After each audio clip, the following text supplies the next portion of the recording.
দাওয়াত ইসলামের কার্যক্রম আগামীতে আরও বেশি বেশি করে পরিচালনা করার জন্য আমি আমার উপজেলা পরিষদের পক্ষ থেকে, বিশেষ করে চন্দনেশ উপজেলা পরিষদের পক্ষ থেকে আপনাদেরকে মোবারকবাদ জানাচ্ছি। এই আজকের এই দাওয়াত ইসলামী কার্যক্রম দেখে আমার খুব ভালো লাগলো। আগামীতে এই অনুষ্ঠান পরিচালনা করার জন্য আপনাদের প্রতি আহ্বান জানিয়ে আমি আমার বক্তব্য শেষ করছি। আমির আহলে সুন্নাত রাহনুমায়ে শরীয়ত হযরতুল আলহাজ আল্লামা ইলিয়াস আত্তার আল কাদরি মাদ্দাজিল্লাহুল আলীর মহান উদ্যোগে, মহান অবদানে এই খেদমত হচ্ছে। আমি আমার মাদ্রাসার পক্ষ থেকে এবং বাংলাদেশ আহলে সুন্নাত আল জামাত লক্ষ্মীপুর জেলার পক্ষ থেকে এই উদ্যোগকে স্বাগত জানাচ্ছি। দাওয়াত ইসলামের এই কার্যক্রম সারা বিশ্বে ছড়িয়ে পড়ুক। अल्हम्दुलिल्लाह अज़्ज़ा वजल दौर हाजिर में सुन्नत को जगाने वाली, सुन्नत के डंगा बजाने वाली दावत इस्लामी के इस ज़माना में भी दौर आज हद ज़रूरी है। अमीर अहले सुन्नत ये अजीम बरकत एक हस्ती है। अल्लाह की करम से हम हमारे लिए नियामत उज़्मा है। দাওয়াত ইসলাম কর্তৃক আয়োজিত 3 দিন ব্যাপী এই সমাবেশ বাস্তবিকই প্রশংসার বিষয়। জনাব মাওলানা ইলিয়াস আত্তার মাদ্দাহুর রহমতের কর্তৃক আয়োজিত প্রতিষ্ঠিত দাওয়াত ইসলাম বহুত দিন হচ্ছে পাকিস্তান কারাচি হিসেবে কাজ চালিয়ে দেখিয়েছে। এই জন্য আমাদের ইন্ডোনেশিয়া আমার বাংলাদেশের মধ্যে এও আস্তে আস্তে তার খাস দিন দিন বাড়তে আছে।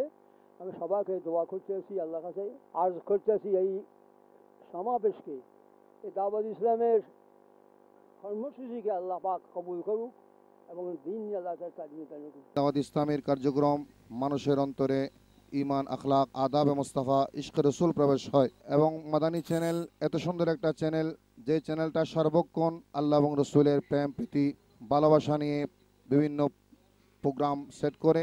দাওয়াত ইসলামী রসুল কায়নাত সাল্লাল্লাহু আলাইহি ওয়াসাল্লামের যে সুন্নতগুলো আছে, আমির আহলে সুন্নাত যে বর্তমান মসলাকে আলা হযরতের কে জীবন করার জন্য যে ভূমিকা রাখতেছে সেটা অবশ্য প্রশংসনীয়। আমির আহলে সুন্নাত বানিয়ে দাওয়াত ইসলামী ইলিয়াস আত্তার কাদরি রাজাবি জিয়াই মাদ্দাজুল্লাহুল আলীর এই সংগঠন অরাজনৈতিক সংগঠন, যেই সংগঠনের একমাত্র উদ্দেশ্য আল্লাহ এবং তার হাবিব সাল্লাল্লাহু তাআলা আলাইহি ওয়াসাল্লামকে চেনা এবং ইশকে মুস্তাফা, বুজুর্গানে দিন, আউলিয়ায়ে কামিলিন, সালেহিনদের আদর্শ ঘরে ঘরে পৌঁছে দেওয়ায় দাওয়াত ইসলামী নিঃসন্দেহে অনেক বড় কাজ করতেছে, গোটা বিশ্বের উম্মতের ইসলাহের জন্য কাজ করতেছে। এবং এর সবচেয়ে ভালো দিক হচ্ছে যে কোনো ধরনের রাজনৈতিক কোনো কর্মকাণ্ডের সাথে গোটা বিশ্বে দাওয়াত ইসলামী কোনো জায়গায় সম্পৃক্ত নয়। এর একটাই কাজ হচ্ছে মানুষের ইসলাহ করা এবং নবী করিম আলাইহিস সালাতু ওয়াস সালামের কিভাবে আশিক বানানো যায়, আউলিয়া ইকরামের পথে ডাকা যায়, কিভাবে তাকে সুন্নতে নববী সাল্লাল্লাহু আলাইহি সাল্লামের অনুসারী বানানো যায়। আলহামদুলিল্লাহ, আমি কিন্তু এই কয়েকদিন আগে আমেরিকা থেকে আসলাম। আমি আমার 14 তারিখ পর্যন্ত আমেরিকাতে প্রোগ্রাম ছিল, কিন্তু আমাকে মানে দাওয়াতে ইসলামীর মহাব্বত আমাকে টেনে নিয়ে আসলো। সমস্ত আলেমদেরকে বলবো, আপনারা মনে করবেন দাওয়াতে ইসলামী এটা মাওলানা ইলিয়াস কাদরী সাহেবের একলা নয়, দাওয়াতে ইসলামী সুন্নিয়াতের। আপনি যদি সুন্নি হন, দাওয়াতে ইসলামী আপনার। আপনি পীর সাহেবদেরকে বলবো, মুকাররিরদেরকে বলবো, মসজিদের ইমামদেরকে বলবো, তারপর সমস্ত উলামায়ে কেরামকে বলবো যে দাওয়াতে ইসলামী এটা আপনার। আপনি যত দূর পারেন দাওয়াতে ইসলামীর সহযোগিতা করেন। আল্লাহ সুবহানাহু ওয়া তাআলা দাওয়াতে ইসলামীকে জন্য তারাক্কি দান করেন।